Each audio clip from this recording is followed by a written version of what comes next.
आपकी सरकारों ने पहले दी वक्फ को संपत्ति जो उन्होंने क्लेम किया और मैं समझता हूं अगर वक्फ को कोई प्रॉपर्टी दी गई, अरे भाई कोई संस्था जमीन के लिए अप्लाई करे और सरकार अलॉट करे, वो एक चीज है।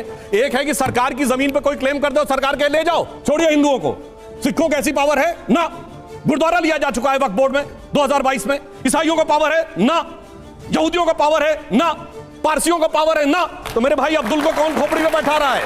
नया मुल्ला प्याज ज्यादा खाता है, गैर मुल्ला प्याज ज्यादा खा रहा था। वक्फ बोर्ड जैसा कानून, जैसा जिस ढंग का कानून आज है, ये तो सऊदी अरब और टर्की में नहीं है। आपको वक्फ बोर्ड में क्यों गैर मुस्लिम लोगों को शामिल करने की जरूरत है? आजम खां कुंभ मेला समिति के अध्यक्ष होंगे और दूसरा मंत्री नहीं हो सकता था। वही मंत्री क्यों रहेगा? दिक्कत है। आजम खां कुंभ मेला समिति का एकमात्र अध्यक्ष है आज तक, कुंभ मेले इसने खुद कभी स्नान नहीं किया 2013 में। संख्यक के नाम पे सबसे बड़े बहुसंख्यक की राजनीति करनी है, वो हराराता वाला चाहिए। हरारा सरकारें करती रही हैं, सरकारें वक्फ में जमीन दे देती हैं, उनके पास क्लेम आता है, वक्फ बोर्ड के लोग आते हैं कहते हैं कि वक्फ की जमीन है सरकार ने दे दी।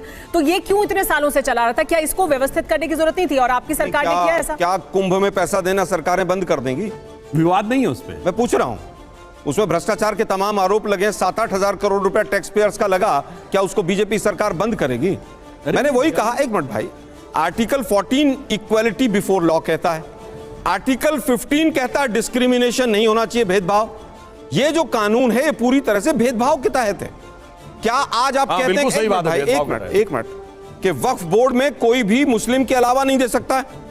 क्या वृंदावन में कोई भी मुसलमान जाके दान नहीं देगा और कुंभ में कोई भी मुस्लिम वहां पर सेवा नहीं देगा? ऐसा बिल भी लेके आएंगे क्या आप? क्या आपकी सरकारों ने पहले दी वक्फ को संपत्ति जो उन्होंने क्लेम किया और बड़ी संख्या में, बड़ी तादाद में संपत्ति दी? देखिए मैं समझता हूं अगर वक्फ को कोई प्रॉपर्टी दी गई, क्या गवर्नमेंट इंस्टीट्यूशंस को, हिंदू धार्मिक संस्थाओं को, मंदिरों को नहीं दी गई?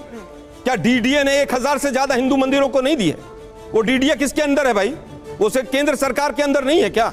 मैं बताता हूं क्या इलॉजिकल बात कही है। ये क्या जरूरत थी? मैं बता रहा हूं क्या इलॉजिकल बात या उसको हटा रहे? डीडीए को जमीन दी। अरे भाई कोई संस्था जमीन के लिए अप्लाई करे और सरकार अलॉट करे, वो एक चीज है। एक है कि सरकार की जमीन पे कोई क्लेम कर दे और सरकार के ले जाओ बगैर लड़े हुए कोर्ट में। ऐसा नहीं मतलब होता। मेरे विचार से तुलना सोच समझ के करनी चाहिए। ये अब्दुल को टाइट करने की बात नहीं है, ये अब्दुल में जो कट्टरपंथी उनको खोपड़ी बैठाने की बात है। ये दोनों में अंतर मैं बता रहा हूं कैसे। मैं इनको बताना चाहता हूं, अगर ये कह रहे हैं तो मुस्लिम समाज के अलावा किसी को ये पावर दी हो तो बताइए।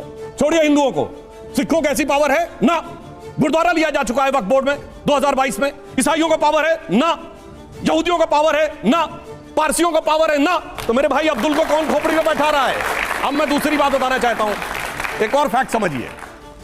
12 साल की मियाद होती है लैंड डिस्प्यूट में, चलो वो छोड़ दिया। हिंदुओं के लिए तो कह दिया 15 अगस्त 47 से पहले आपका मंदिर का क्लेम है तो नहीं जा सकते। मगर ये किस आधार पे वक्फ के क्लेम हो रहे हैं आपको पता है? सूरत नगर निगम की क्लेम इस बात पे है कि जहांगीर ने वो अपनी बेटी जहांआरा को, शाहजहां ने अपनी बेटी जहांआरा को वो दे दिया था, इसलिए वो क्लेम परमानेंट हो गया।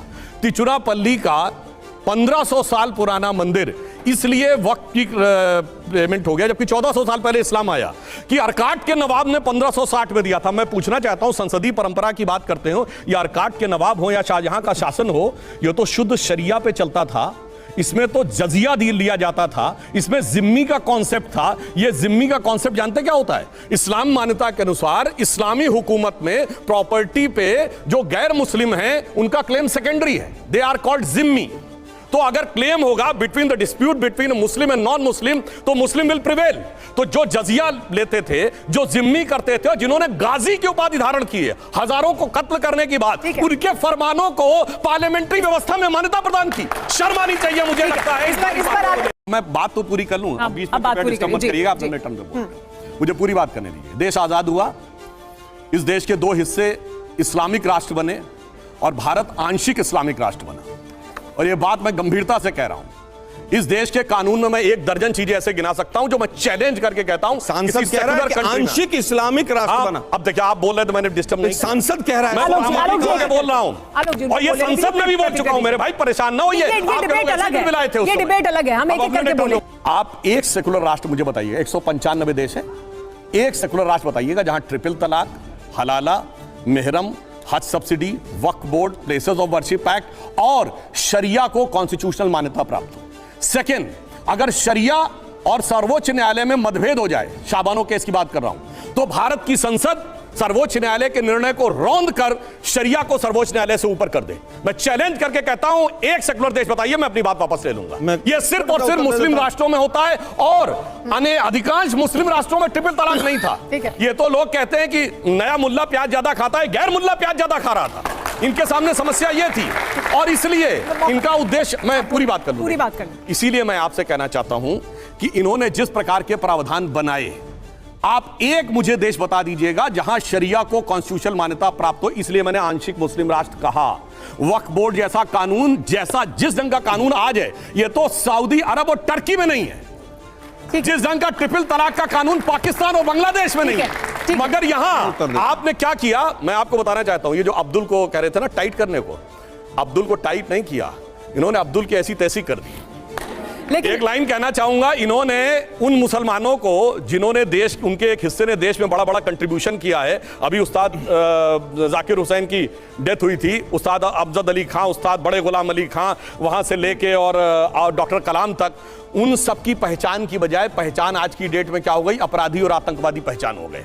तो इनके लिए लाइन कहना चाहूंगा, साहब ये वक्फ बोर्ड जैसे एक्टों ने जानते क्या किया है, किसी को किसी की मोहब्बत ने मारा, और किसी को किसी की अदावत ने मारा, और शराफत अली को सेकुलर सियासत ने मारा। सुधांशु जी, गंभीर सवाल है, आपको वक्फ बोर्ड में क्यों गैर मुस्लिम लोगों को शामिल करने की जरूरत है, जबकि ऐसा क्या किसी और धर्म में किया जा सकता है? क्या किसी गुरुद्वारे की प्रबंधक कमेटी में आप शामिल कर सकते हैं किसी गैर सिख को, या आप किसी हिंदू मंदिर की प्रबंधन कमेटी में किसी गैर हिंदू को शामिल कर सकते हैं, या ये होना चाहिए? क्या है आपकी आइडियल पोजीशन, क्यों ये जरूरत है आपको वक्फ बोर्ड में शामिल करें? ठीक, मैं पहले ही कह चुका हूं कि हाई कोर्ट का इस पे जजमेंट है कि वक्फ की प्रॉपर्टी का मामला रिलीजियस नहीं है, प्रॉपर्टी मैनेजमेंट का है। दूसरा, अब रिलीजियस की बात, 2013 में कुंभ मेला समिति का अध्यक्ष कौन था बताइए? आपको तो पता, आजम खान थे।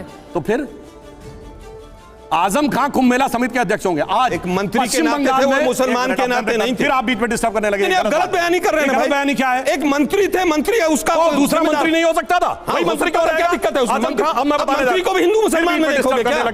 कुंभ मेला समिति का एकमात्र अध्यक्ष है आज तक, कुंभ मेले इसने खुद कभी स्नान नहीं किया 2013 में। अब पूछता हूं, पश्चिम बंगाल में देवस्थानम समिति का अध्यक्ष कौन है? नाम पता है भाई? पता है भाई? मुझे एक बात बताओ। हाँ, ये सब नहीं, फरहाद हाकिम है। अरे भाई, मैं अगर, और ये फरहाद, अब पूरी बात कर देनी है, नहीं गया तो मैं हिंदू नहीं हूं, क्या मतलब हुआ भाई कि हर सेंटेंस में बीच में बोलने लगे? आप बता, आप गलत, आप अजीब तर्क दे रहे हैं। आलोक जी, पूरी बात सुन लेते हैं, फिर आप आलोक जी, आपको देखिए, मुझे आप दोनों के साथ भी अपनी आवाज ऊंची करनी पड़ेगी। पहले एक आदमी को प्रतिक्रिया देने दें, सुधांशु जी बात पूरी करें, फिर आप बोलिएगा। समझ में आता है, आपके पार्टी में नंबर बढ़ रहे होंगे, पार्टी के नंबर यही कम होता चला जा रहा है। ये बीच बीच में बीजेपी बात पूरी करिए, फिर आलोक जी प्रतिक्रिया दीजिए। नंबरों की लड़ाई है वक्फ बोर्ड का बिल, वक्फ बोर्ड सुधारने की लड़ाई नहीं है। ये वोटों का नंबर कैसे बढ़े इसलिए लड़ाई है। तो गलत नंबर के साथ खड़े हो गए आप। चलिए ठीक है, सुधांशु जी आप बोलिए।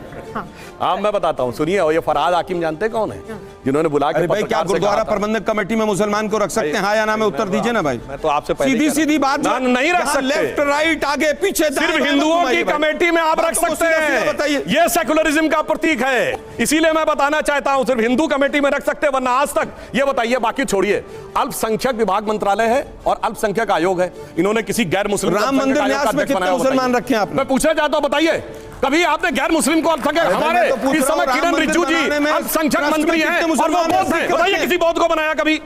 बोलिए, जवाब चाहिए। किसी क्रिश्चियन को बनाया अल्पसंख्यक आयोग का अध्यक्ष? हमारे यूपी में आशीष मैसी थे, क्रिश्चियन थे, हमने सरदार त्रिलोचन सिंह को अल्पसंख्यक आयोग का अध्यक्ष बनाया। बोलो, अल्पसंख्यक के नाम पे सबसे बड़े बहुसंख्यक की राजनीति करनी है, कोई मतलब नहीं है। और जो वास्तविकता में अल्पसंख्यक हैं, यहूदी, पारसी, वो 1%, 0.1%, 1%, उनकी तो गिनती नहीं है। वो हराराता वाला चाहिए, हरारा वाला चाहिए। समझ रहे हो आप?